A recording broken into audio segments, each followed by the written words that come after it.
નમસ્કાર. 8 pay commission વિશે આપણે આ વિડીયોની અંદર ચર્ચા કરવાની છે. અત્યાર સુધી જે 7 પગાર પંચો લાગુ પડેલા છે તે પગાર પંચની અંદર મિનિમમ પગાર કેટલો હતો અને મેક્સિમમ પગાર કેટલો હતો તેની આપણે ચર્ચા કરશું, અને 8મું પગાર પંચ જે છે લાગુ પડશે તે અનુસંધાને જે પગારમાં કેટલો વધારો થશે તેની પણ આપણે ચર્ચા વિડીયોની અંદર કરવાની છે. અત્યારે હાલ આપણે જોવા જઈએ તો આ પગાર પંચ જે છે પહેલા કેન્દ્રીય કર્મચારીઓને લાગુ પડે છે અને ત્યારે જે છે જુદી જુદી રાજ્ય સરકારો જે છે તેને અનુસરે છે. તો આપણે જોઈએ કે 8મું પગાર પંચ જે છે લાગુ પડે અને કર્મચારીનો પગારમાં કેટલો વધારો થશે તેનો અંદાજે જે છે આપણે વાત કરવાની છે. તો આપણે વિડીયોની શરૂઆત કરીએ. 8 પે કમિશન જે છે 8 પે કમિશન જે છે તારીખ 1/1/2026 થી જે છે લાગુ પડવાનું છે, અને તેની પહેલા જે 7 પગાર પંચો જે આવ્યા છે તેની આપણે ચર્ચા કરીએ. તો પ્રથમ પગાર પંચ જે છે તે 1946 થી 1947 ની અંદર જે છે લાગુ પડ્યું હતું. અહીંયા 1946 જે છે તેની કમિટી બની અને 47 ની અંદર જે છે તેની અમલવારી કરવામાં આવેલી હતી. એ રીતે અહીંયા 2 સાલ આપણે લખેલી છે. તો ત્યારે મિનિમમ પગાર જે છે 55 રૂપિયા હતો અને મેક્સિમમ જે છે 2000. બીજું પગાર પંચ જે લાગુ પડ્યું 1957 થી લઈને 1959 જે છે ત્યારે મિનિમમ જે છે 80 અને મેક્સિમમ પગાર 3500 રૂપિયા હતું. અહીંયા જે છે વધારો જે છે 14.2%. 14.2% એટલે અહીંયા જેને પગાર મળે છે તેની અંદર જે મોંઘવારી એડ કરવામાં આવે અને મોંઘવારી એડ કરીને પછી જે છેલ્લો પગાર બને છે એના 14.2% જે છે વધારો કરવામાં આવેલો છે. તેની આપણે હમણાં ચર્ચા કરીએ. ત્રીજું પગાર પંચ જે આવ્યું તે કયા વર્ષની અંદર લાગુ પાડવામાં આવ્યું? 1970 થી 1973 જે છે તે સમયગાળા દરમિયાન મિનિમમ પગાર જે છે એ 185 અને અહીંયા 3500 રૂપિયા. ચોથા પગાર પંચ જે છે તે 1983 થી 86 750 રૂપિયા અને મેક્સિમમ જે છે 9000 રૂપિયા હતું. પાંચમું પગાર પંચ જે છે 1994 થી 97 અહીંયા 2550 રૂપિયા અને 30000 રૂપિયા મેક્સિમમ પગાર હતો. છઠ્ઠું પગાર પંચ જે છે લાગુ પડ્યું 2006-2008 થી. અહીંયા મિનિમમ જે છે ઓછામાં ઓછો પગાર જે છે 7000 અને મેક્સિમમ જે છે એ 9000 રૂપિયા પગાર. અને સાતમા પગાર પંચ જે છે 2014 માં એની કમિટી બની અને 2016 થી જે છે એ લાગુ પડ્યું અને તેનો પગાર જે છે મિનિમમ જે છે 18000 રૂપિયા અને મેક્સિમમ 2,50,000 જે સચિવ કક્ષાના જે અધિકારીઓ હોય છે તેનો પગાર જે છે એ સૌથી વધારે હોય છે. અને અહીંયા ક્લાસ 3 ક્લાસ 4 ના કર્મચારીઓ જે તેનો મિનિમમ ઓછામાં ઓછો પે સ્કેલ જે છે તે 18000 રૂપિયા હોવો જોઈએ. તે સાતમા પગાર પંચ મુજબ જે છે નક્કી કરવામાં આવ્યું હતું. હવે અહીંયા પગાર પંચ જે છે 1 થી 5 પગાર પંચની અંદર જે છે તેનો પે સ્કેલ અને મોંઘવારીને ધ્યાને લઈ અને નવો પે સ્કેલ બનાવવામાં આવતો હતો. જ્યારે છઠ્ઠા પગાર પંચની અંદર જે છે એક અંક નક્કી કરવામાં આવ્યો હતો અને એને કહેવામાં આવે છે ફિટમેન ફેક્ટર. તો ફિટમેન ફેક્ટર જે છે છઠ્ઠા પગાર પંચ મુજબ જે છે 1.86 હતો. હવે ફિટમેન ફેક્ટર એટલે શું? તો કે જે કર્મચારીને જૂના પે સ્કેલ મળે છે અને એ પે સ્કેલને કયા અંક વડે ગુણવાથી નવો પે સ્કેલ બને કે જેના પગારની અંદર જે છે સારી વૃદ્ધિ થઈ શકે. અહીંયા જે ફિટમેન ફેક્ટર જે છે નક્કી કરવામાં આવતો હોય છે કર્મચારી જે છે તેને મળતું મોંઘવારી અને વર્તમાન પરિસ્થિતિની અંદર મોંઘવારીનો દર કેટલો છે તે ધ્યાને લઈ અને ફિટમેન ફેક્ટર પણ બનાવવામાં આવતું હોય છે.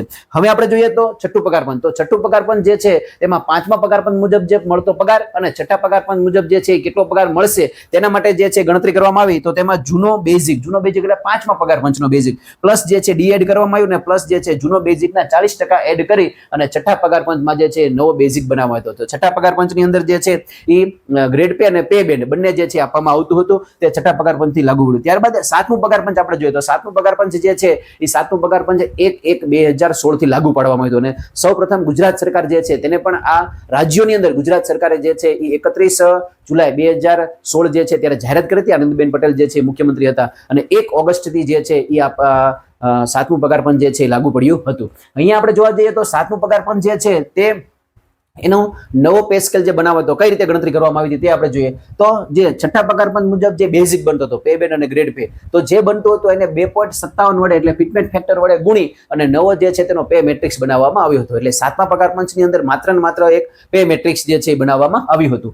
હવે આપણે જોઈએ કે ઘણા બધાને એવું હોય છે કે ડાયરેક્ટ કે અત્યારે એને 7000 પગાર હોય છે છઠ્ઠા પગાર પંચ મુજબ અને અહીંયા ડાયરેક્ટ એને 18000 થઈ જાય છે. પણ જ્યારે કર્મચારી જે છે એનો પે મેટ્રિક્સ 7000 હોય છે તો એની સાથે અન્ય ભથ્થાઓ પણ મળતા હોય છે. માની લો કે છઠ્ઠા પગાર પંચમાંથી જે છે સાતમા પગાર પંચની અંદર જે કર્મચારી જે છે એને કેટલો પગારમાં વધારો થયો હશે તેનો આપણે અંદાજિત અહીંયા વાત કરીએ તો તારીખ 1/1/2016 સાતમું પગાર પંચ લાગ્યું ત્યાં સુધી કર્મચારીના છઠ્ઠા પગાર પંચ મુજબ પગાર મળતો હતો. તો એનો પે બેન્ડ અને ગ્રેડ પે અને બેઝિક એનો માની લો મિનિમમ પગારની આપણે વાત કરીએ કે 7000 રૂપિયા હતો. તો એની ઉપર જે છે ને 125% ડીએ એટલે મોંઘવારી મળતી હતી. તો 125% ની મોંઘવારી કરો એટલે 8750 રૂપિયા. ત્યારબાદ એચઆરએ જે છે 10, 20 અને 30 આપવામાં આવતું હતું. એ પણ એક્સ વાય અને ઝેડ કેટેગરી મુજબ શહેરો જે હોય એ મુજબ આપવામાં આવતું. એટલે મિનિમમ ઓછામાં ઓછું 10% ઘરભાડું તો આપવામાં જ આવતું. તો 10% મુજબ અહીંયા જોઈએ તો 700 રૂપિયા જે છે એ મળે છે. અને ત્યારબાદ મેડિકલ એલાઉન્સ જે છે એ 300 રૂપિયા આપવામાં આવતું. એમ કુલ પગાર જે છે એ 16750 થતો હતો. અહીંયા બીજા પણ ઘણા બધા ભથ્થાઓ જે છે આપવામાં આવે છે. માની લો કે શિક્ષક તરીકે નોકરી કરતા હોય અને આચાર્યમાં હોય તો એને આચાર્ય એલાઉન્સ જે પણ આપવામાં આવે છે. ટ્રાન્સપોર્ટ એલાઉન્સ સિટીમાં રહેતા તે પણ આપવામાં આવે છે. અમદાવાદ જેવા શહેરોમાં રહેતા તો ત્યાં જે છે એ અત્યારે હાલમાં સાતમા પગાર મુજબ જે છે 24% ઘરભાડું આપવામાં આવે છે. એટલે આપણે અહીંયા જે છે બીજા બધા ભથ્થાઓ લીધા નથી, માત્ર આટલા ભથ્થાઓ લઈ અને માની લો કે કર્મચારીને જે છે એ 2016 ઓલરેડી ને 16,750 રૂપિયા પગાર મળતો હતો.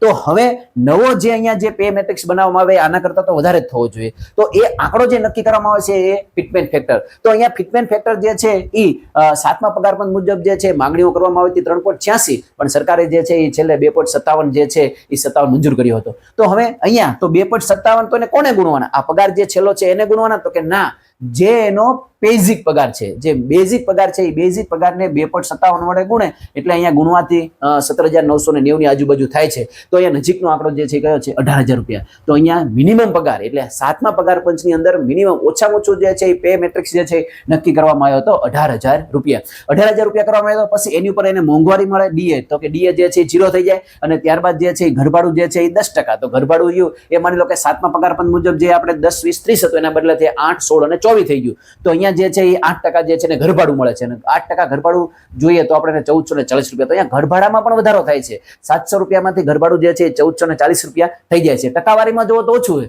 કે અહીંયા ઘરભાડું 10% મળતું હતું, અહીંયા ઘરભાડું હવે હાલની અંદર જે છે ઘરભાડું કેટલું મળે છે? 8% મળે છે. પણ અહીંયા ઘરભાડું જે છે એ પે મેટ્રિક્સ ઉપર ગણતરી કરવામાં આવે છે. તો બેઝિક અહીંયા 18,000 ના 8% એટલે 1,440 રૂપિયા થાય અને અહીંયા બેઝિક ઓછો હોય 7,000 ના 10% એટલે સ્વાભાવિક છે ત્યાં ઓછું થવાનું છે. ત્યારબાદ મેડિકલ એલાઉન્સ જે 300 હતું એમાંથી જેટલું કરવામાં આવ્યું હતું 1,000 રૂપિયા કરવામાં. ટ્રાન્સપોર્ટ એલાઉન્સ છે એ પણ હાલ 1,800 રૂપિયા મળે છે. શહેરી વિસ્તારમાં તો 3,600 રૂપિયા, અરે અમદાવાદ જેવા શહેરી વિસ્તારમાં તો 3,600 રૂપિયા મળે છે. પણ એ એલાઉન્સ આપણે અહીંયા લીધું નથી. તો કર્મચારી જે છે 1/1/2016 જે 6ઠ્ઠા પગાર પંચ મુજબ પગાર થતો હતો એટલે 7મા પગાર પંચ મુજબ 20,440 રૂપિયા જેટલો પગાર જે છે એનો થઈ જાય છે. હવે આપણે વાત કરીએ કે આ કર્મચારી જે છે 7મા પગાર પંચ મુજબ હાલ કેટલો પગાર મેળવે છે. તો એનો બેઝિક જે છે એ બેઝિક અહીંયા જે છે એ માની લો કે 18,000. તો અહીંયા જે કર્મચારી હશે એનો બેઝિક 18, પણ એને દર વર્ષે ઇન્ક્રીઝ છૂટતા જતા હશે એટલે એ બેઝિકમાં પણ એને વધારો થયો છે, પગારમાં પણ ઘણો બધો વધારો થયો છે. પણ માની લો કે કોઈ કર્મચારી નવો જ લાગ્યો છે, આ કર્મચારી અહીંયા 2016માં હોય તો એનો તો પગાર તો ઘણો બધો વધી ગયો હશે, એની આપણે વાત કરતા નથી. પણ નવો કર્મચારી જે છે અને હાલ તે જે છે નોકરી લાગે બેઝિક પે જે છે 18,000 રૂપિયા હોય તો અહીંયા એને મોંઘવારી અત્યારે વર્તમાનમાં 55% મળે છે એટલે 9,900 રૂપિયા. ઘરભાડું 8% એટલે કે 1,440 રૂપિયા અને અહીંયા મેડિકલ જે છે 1,000 રૂપિયા, 30,340 રૂપિયા પગાર જે છે એને મળે છે. તો હવે જે મિનિમમ જે છે એ 18,000 રૂપિયા જે છે એ પે મેટ્રિક્સ હતો. તો હવે નવો પે મેટ્રિક્સ જે બને એ ઓછામાં ઓછો 30,000 કરતા તો વધુ થવો જોઈએ. તો એના માટે આપણે અંદાજ લગાડેલો છે. તો અંદાજ આપણે લગાડે તેની આપણે જોવા જઈએ તો અહીંયા 8 પે કમિશન જે છે તેનો ફિટમેન્ટ ફેક્ટર જે છે એ 2 ની આજુબાજુ રહેવાની શક્યતા છે. ઘણા બધા કર્મચારીઓ તો 3.86 માંગણી કરતા કહેતા હોય છે, 2.5 કહેતા હોય છે, પણ અંદાજે જે છે આપણે જોવા જઈએ તો 2 ની આજુબાજુ રહેશે. તો 18,000 રૂપિયા જે છે એનો જે મિનિમમ હતું એને 2 વડે ગુણો એટલે હવે મિનિમમ પગાર જે છે એ પે મેટ્રિક્સ જે છે એ 36,000 થવાની પૂરેપૂરી શક્યતા છે. હવે અહીંયા આ ક્યારથી લાગુ પડશે? તો કે 1 જાન્યુઆરી 2026 થી લાગુ પડી જશે. અહીંયા આપણે જોવા જઈએ તો 16 જાન્યુઆરી જે છે 16 જાન્યુઆરી 2025 ના રોજ અશ્વિની વૈષ્ણવ કેબિનેટ મંત્રી જે છે તેને જાહેરાત કરી છે કે કેન્દ્રીય કર્મચારીઓ જે છે કેન્દ્રીય કર્મચારીઓને 8મું પગાર પંચ જે છે એ લાગુ પડશે. અને ક્યારથી લાગુ પડશે? તો કે 1/1/2026 થી લાગુ પડશે. અહીંયા જોવા જઈએ તો હાલની પરિસ્થિતિ એટલે આજે આપણે જે વિડીયો બનાવીએ છીએ કે 12 ઓગસ્ટ 2025 સુધીમાં જે છે એ કોઈ હજી કમિટીની રચના થઈ નથી. આગામી દિવસોમાં કમિટીની રચના થશે અને કમિટી રચના જે છે એ મોંઘવારીનો દર જે છે ત્યારબાદ જે બધા જુદા જુદા યુનિયનો છે તેના લીડરોને સાંભળશે અને પછી જે છે એ નવો પે મેટ્રિક્સ બનાવશે અને ફિટમેન્ટ ફેક્ટર જે છે નક્કી કરશે. એટલે હજી સમયગાળો જે છે એ થોડોક લાગી શકે એવું છે, પણ જ્યારથી પણ લાગુ પડશે તો કર્મચારીને જે છે 1 જાન્યુઆરી 2026 થી જે છે તે લાગુ પાડવો પડશે. હવે અહીંયા આપણે વાત કરીએ કે 1 જાન્યુઆરી 2026 થી લાગુ પડે તો જે મિનિમમ પગાર જે હતો મિનિમમ પગાર માની લો કે ફિટમેન્ટ ફેક્ટર 3 રહે તો 3 રહે તો 18 ને 54 તો 54,000 રૂપિયા જે છે એ 54,000 રૂપિયા એનો મિનિમમ પગાર થવાની શક્યતા રહે. પણ અહીંયા ફિટમેન્ટ ફેક્ટર જે છે 2 થી 3 ની વચ્ચે અથવા 2 ની આજુબાજુ રહેવાની શક્યતા છે.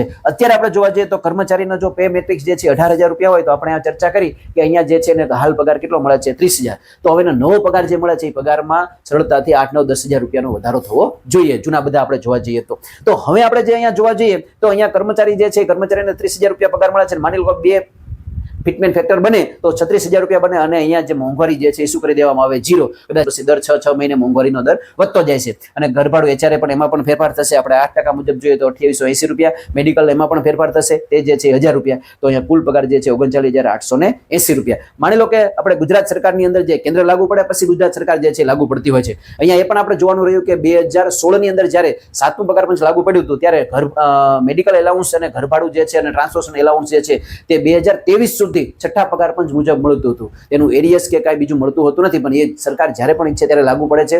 અહીંયા આપણે જોવા જઈએ તો કે માની લો કે શિક્ષકની અંદર જે છે એ કોઈ ફૂલ પગારની અંદર આવે છે, એનું પે મેટ્રિક 25,500 બને છે, તો આ બધા ભથ્થાઓ અત્યારે હાલમાં 95% મોંઘવારી ગરબડ બધું જોઈએ તો કુલ પગાર એનો 43,585 રૂપિયા થાય છે. અને જો ફિટમેન ફેક્ટર 2 રહે તો અહીંયા એનો પગાર જે છે 25,500 ગુણ્યા તમે 2 કરો એટલે 51,000 થાય. જો ફિટમેન ફેક્ટર 3 રહે તો 25 × 75 ને 76,500 રૂપિયા એનો પે મેટ્રિક્સ બને.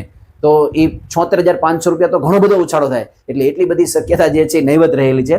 અહીંયા 2 ફિટમેન ફેક્ટર રહે તો એનો કુલ પગાર જે છે એ 56,080 થાય, અને હાલમાં કુલ પગાર જે છે 43,500 છે. એટલે કે એના પગારની અંદર જે છે એ અંદાજે તમે ગણતરી કરો તો 12-13,000 જેવો છે એ વધારો થાય છે. તો અત્યારે કર્મચારીનો જે કુલ પગાર જે છે એ કુલ પગારને ફિટમેન ફેક્ટર વડે ગુણવાના નથી. માત્ર ને માત્ર જે પે મેટ્રિક્સ હોય પે મેટ્રિક્સને તમે ફિટમેન ફેક્ટર વડે ગુણી અને પછી અન્ય ભથ્થાઓ એડ કરીને પગારમાં વધારો થતો હોય છે. તો આ જે પગારમાં વધારો થાય છે એ પગારમાં વધારો થવાની શક્યતા કેટલી રહે છે તો કે 10 થી લઈને 20% આજુબાજુ જે છે એ પગાર વધારો થવાની શક્યતા રહેલી છે. તમને કુલ પગાર જે મળે છે એ કુલ પગારના તમે 15% કે 20%ની આજુબાજુ ગણતરી કરો એટલો પગારમાં જે છે 8મા પગાર પર મુજબ વધારો થવાની શક્યતા રહેલી છે. અહીંયા જે ટકાવારી છે એ જ છે. માની લો કે અહીંયા જે છે 5મા પગાર મુજબ જે પગાર મળતો હતો, માની લો કે કોઈ કર્મચારીને 10,000 રૂપિયા પગાર મળતો હતો તો ડાયરેક્ટ કુલ પગાર કે એની અંદર જે છે પે મેટ્રિક્સ મોંઘવારી અન્ય ભથ્થાઓ બધા એડ કરતો અને કુલ 10,000 રૂપિયા મળતો હતો તો એ પગારમાં એના 54% વધારો થયો હતો. એટલે કે 15,400 રૂપિયાનો પગાર જે છે એ થઈ ગયો હતો. ત્યારબાદ 7મા પગાર પણ જે છે તેમાં વધારો થયો હતો 14.3%. એટલે આ ટકાવારી જે છે એ કોના પર આધાર હોય છે તો કે કુલ પગાર હોય છે એની ટકાવારી અહીંયા આપણે દર્શાવેલી છે. જ્યારે ફિટમેન ફેક્ટર જે છે એ બેઝિક પે મેટ્રિક્સ જે છે તેના ઉપર જે છે એ ગણતરી કરવાની થતી હોય છે. ઓકે મિત્રો, તો આ વિડીયો જે છે એ તમને કેવો લાગ્યો ચોક્કસથી કોમેન્ટ બોક્સની અંદર જણાવજો. અને જો તમે હજી આપણી ચેનલને સબસ્ક્રાઇબ કરવાની બાકી હોય તો ચોક્કસથી સબસ્ક્રાઇબ કરી લેજો. અસ્તુ, જય હિન્દ, જય ભારત.